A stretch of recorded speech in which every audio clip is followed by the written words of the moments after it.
I think what I take away from the story of Jono and Vinny is if you contribute to a local community, that's the number one thing that most communities will respond to, and that's not just in Mundubbera. That has been in all the places that I visited, including transgender people in remote Indigenous communities, whether it's regional stuff on the coast of Western Australia, wherever that is. If you contribute to the local community and people see that you treat people well, and that you're not scared of the town and you don't think that you're above all the people in the town, that works wonders. These two boys, I love them. Just like my sons. I think that the other thing is that what Jono said to me was he had a kind of a bit of a 5-point plan of how you get involved in the community. But essentially what it was, you were seen to buy local things, and you pick the best of a very bad bunch of local produce and you buy it, and you're seen to be buying it.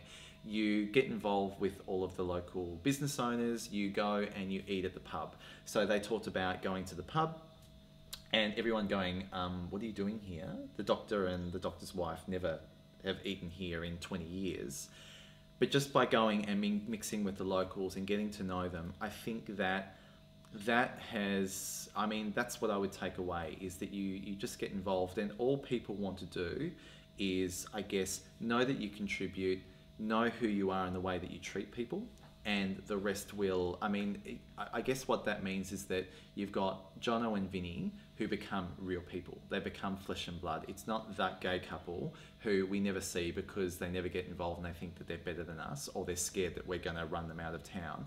It's, we know them, we like them, we want to hang out with them, and all of a sudden the local community is going, hey, you've got these skills, you can help out. So one of the things, for example, is that, with Jono's film work, they discovered that, and they said, well, perhaps you can help out at the local school with, a holiday program, or it might be you can do a documentary for the local, the local council, or whatever that might be. Everyone gets to know you, and they'll go, we want you to be more and more involved in this town, because as people were saying to me on the street of Mundubbera yesterday, we're a town of like 2,000 people. We all need to get along. And in many ways, probably we're more tolerant here than than you actually would find in the city. Like, they've got lots of international kind of, people from places like Korea coming over to pick fruit, and, coming into the towns. But any given day, if it's been at least an hour since a police car's driven by, it's like they hide behind bushes and they pop out, and all their towels go over the rails and they're using the power to charge their laptops, and they're trying to steal people's Wi-Fi internet, and yeah. And what's the nationality of the majority of these backpackers? Korean. Okay. And when we first moved here, I was very interested. I said, why Korean? And apparently there are big recruitment drives, much like they do to try and get doctors, to promote Koreans to come over here, because apparently they're very good at fruit picking. And so all that stuff, you'd think that they'd be racist, homophobic, sexist, all the rest of it.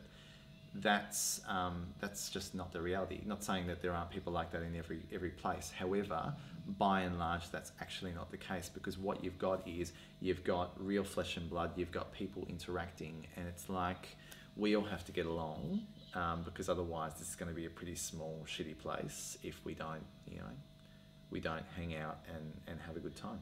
I went to the council offices yesterday, and they were going, oh, what are you doing? Would you like to come back at some stage? Maybe you could do some workshops with young people and we can get some funding. And I'm kind of like, I'm in.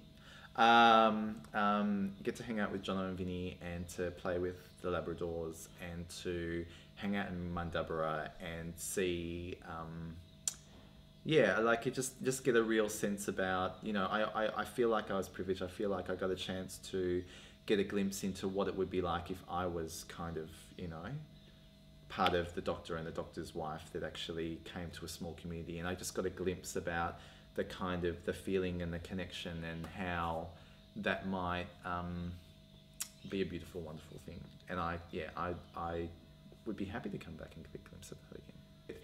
interestingly, if you go to the doctor's wife on Facebook, what you'll see is a trailer of the documentary that's being put together. And I think that if you watch that documentary trailer and you don't get a little bit of a frog in your throat like I'm about to get now, yeah, I'll probably think that you're a cold, heartless person. Yeah.